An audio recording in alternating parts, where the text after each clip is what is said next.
اعوذ باللہ من الشیطان الرجیم بسم اللہ الرحمن الرحیم یوم تبیض وجوہ وتسود وجوہ۔ اللہ تعالیٰ نے قرآن پاک کے چوتھے سپارے میں ارشاد فرمایا ہے یوم تبیض وجوہ وتسود وجوہ، قیامت کے دن کئی چہرے اجالے ہوں گے اور کئی چہرے کالے ہوں گے، اور جو چہرے ہوں گے نا اجالے وہ اللہ تعالیٰ کی رحمت میں ہوں گے۔ اور نبی پاک علیہ الصلوۃ والسلام نے دنیا کے اندر ارشاد فرمایا کہ حضرت آدم علیہ الصلوۃ والسلام سے لے کر قیامت تک سارے انسانات اور سارے نبیوں کی امتیں میدان محشر میں ہوں گی، تو میں ان تمام امتوں میں سے اپنے کلمہ پڑھنے والوں کو پہچان لوں گا، یہ میرے کلمہ پڑھنے والے ہیں، یہ میرے امتی ہیں۔ تو صحابہ نے عرض کی یا رسول اللہ آپ ان کو کیسے پہچانیں گے؟ تو حضور علیہ الصلوۃ والسلام نے فرمایا کہ میرے امتیوں کے چہرے جو ہیں وہ چمکتے ہوں گے، میرے امتیوں کے ہاتھ اور پاؤں، یہ جسم کے اعضاء جو ہیں یہ چمکتے ہوں گے۔ صحابہ نے عرض کی یا رسول اللہ اس کی کیا وجہ ہوگی؟ تو نبی پاک علیہ الصلوۃ والسلام نے فرمایا کہ جب میرے امتی 5 وقت کی نماز پڑھیں گے تو نماز پڑھنے سے پہلے صحیح کامل وضو کریں گے، اور جسم کے جس حصے پر وضو کا پانی مس ہوگا تو وضو کے پانی کی وجہ سے اللہ تعالیٰ قیامت کے دن اس حصے کو نور عطا فرمائے گا، وہ خدا کے دیے ہوئے نور کی وجہ سے وہ جسم کا حصہ چمکتا ہوگا، یعنی چہرہ چمکتا ہوگا، کان چمکتے ہوں گے، سر کے بال چمکتے ہوں گے، بازو ہاتھ چمکتے ہوں گے، پاؤں چمکتے ہوں گے۔ حضرت عبداللہ ابن عباس رضی اللہ تعالیٰ عنہ جو کہ صحابی رسول بھی ہیں اور سید المفسرین بھی ہیں اور شاگرد مصطفیٰ بھی ہیں، جناب حضرت عبداللہ ابن عباس جو کہ حضور علیہ السلام کے چچا زاد بھائی بھی ہیں، آپ فرماتے ہیں کہ میں نے نبی پاک علیہ الصلوۃ والسلام سے قرآن پاک کی تفسیر سیکھی ہے، اور آپ نے فیصلہ فرما دیا کہ قیامت کے دن جو لوگ جن کے چہرے چمکتے ہوں گے وہ اہل سنت ہوں گے، اور جن کے چہرے سیاہ ہوں گے وہ اہل بدعت ہوں گے۔ یہ صحابہ کرام میں سے حضرت عبداللہ ابن عباس کا فیصلہ ہے کہ قیامت کے دن جن کے چہرے چمکتے ہوں گے وہ اہل سنت ہوں گے، کیونکہ اہل سنت کے بارے میں نبی پاک علیہ الصلوۃ والسلام نے حدیث پاک میں ارشاد فرمایا ہے۔ یہ کئی حدیثوں کی کتابوں کے اندر روایت موجود ہے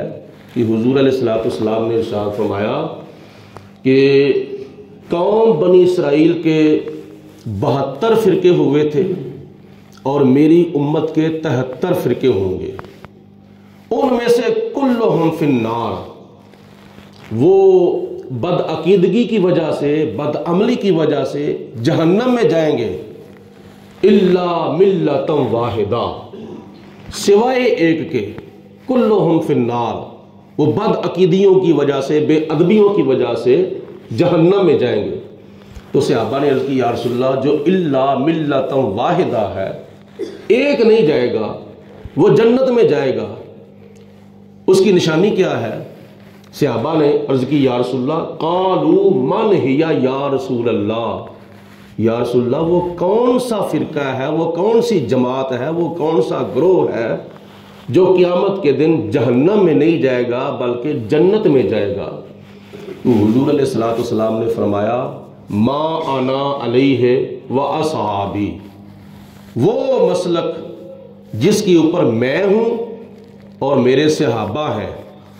وہ قیامت کے دن جہنم میں نہیں جائے گا بلکہ وہ جنت میں جائے گا۔ ما انا علیہ، جس پر میں ہوں، اس سے مراد نبی پاک علیہ الصلوۃ والسلام کی سنت ہے، وہ اصحابی،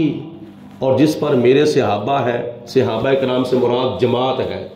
تو نام کیا بنا؟ اہل السنت والجماعہ۔ اور اس کا فیصلہ پھر یہ تو صحابہ کرام کا نظریہ آپ نے سن لیا، نبی پاک علیہ الصلوۃ والسلام کا فرمان آپ نے سن لیا۔ اب تمام ولیوں کے ولی، غوثوں کے غوث، کتبوں کی کتب، ابدالوں کے ابدال، جن کے قدم کی مور لگنے کے بغیر کوئی ولی نہیں بنتا، وہ جناب غوث اعظم شیخ عبد القادر جیلانی رضی اللہ تعالی عنہ اپنی کتاب غنیت الطالبین کے اندر ارشاد فرماتے ہیں کہ جتنے بھی فرقے ہوئے ہیں ان کی نشانیاں بیان کرتے ہیں کہ فلاں فرقے کی یہ نشانی ہے، فلاں فرقے کی یہ نشانی ہے، فلاں فرقے کی یہ نشانی ہے۔ آخر پہ حضرت غوث اعظم رحمۃ اللہ تعالی علیہ فیصلہ فرماتے ہیں، الفرقۃ الناجیۃ فاہی اہل السنت والجماعت۔ جناب غوث اعظم رحمۃ اللہ علیہ فرماتے ہیں کہ جو نجات پانے والی جماعت ہے وہ اہل سنت و جماعت ہے۔ یہ میرے اور تیرے پیروں کے پیر روشن ضمیر حضرت غوث اعظم رحمۃ اللہ تعالی علیہ کا فرمان ہے۔ تو اعلیٰ حضرت امام محمد رضا رحمۃ اللہ تعالی علیہ فرماتے ہیں، اہل سنت کا ہے بیڑا پار اصحاب حضور، نجم ہے اور نو ہے اطرت رسول اللہ کی۔ ہم چونکہ صحابہ کرام کو بھی ماننے والے ہیں، ہم اہل بیت کو بھی ماننے والے ہیں، اور دوسرا کوئی صاحب محبت قلم اٹھاتا ہے تو وہ کہتا ہے کہ باقی جتنے بھی فرقے ہیں معتوب ہیں، غضب سے رب اکبر کے مغضوب ہیں، ادب کی اے خضر تجھ کو دولت ملی، مذہب حق اہل سنت کی کیا بات ہے۔ 1400 سال سے لے کر اب تک یہ جتنے بھی اللہ تعالیٰ کے ولی، غوث، کتب، ابدال ہوئے ہیں، یہ سارے کے سارے اہل سنت و جماعت میں ہوئے ہیں۔ یہ کوئی بھی دنیا کا فرقہ جو ہے وہ حضرت داتا گنج بخش رحمۃ اللہ علیہ جیسی ہستی پیش نہیں کر سکتا، یا سلطان باہو رحمۃ اللہ علیہ جیسی ہستی نہیں پیش کر سکتا، حضرت غوث اعظم رحمۃ اللہ تعالی علیہ جیسی ہستی پیش نہیں کر سکتا۔ یہ اللہ پاک نے اہل سنت و جماعت کو حقانیت اور اعزاز عطا فرمایا ہے کہ خدا کی ذات بابرکات نے جتنے بھی اپنے پیارے پیدا فرمائے ہیں وہ سارے کے سارے اہل سنت و جماعت میں پیدا فرمائے ہیں۔ یہ اہل سنت و جماعت کی حقانیت اور سچائی کی دلیل ہے۔ اور چند لفظوں کے اندر میں نے پیچھے سے یہ بھی عرض کیا تھا کہ قیامت کا جو دن ہوگا وہ اس کی مختصر لفظوں میں اگر تعریف کی جائے تو وہ کیسے ہے؟ قیامت کا دن اہل سنت و جماعت کی سچائی کا دن ہوگا، اور منکر کی رسوائی کا دن ہوگا،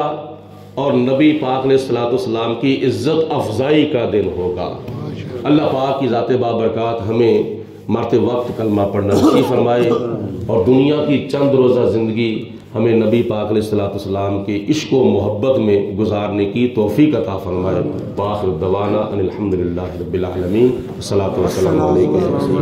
یا سیدی یا رسول اللہ وعلی آلک وصحابک یا سیدی الصلاۃ والسلام علیکم الصلاۃ والسلام علیک یا وعلی آلک وصحابک یا خاتم النبیین۔ اللہم صلی علی سیدنا و مولانا محمد معدن الجود والکرم و آلہ و صحابہ و بارک وسلم۔ اللہم ربنا آتنا فی الدنیا حسنۃ و فی الآخرۃ حسنۃ و قنا عذاب النار۔ اللہم اید الاسلام والمسلمین، اللہم اید الایمان والمؤمنین،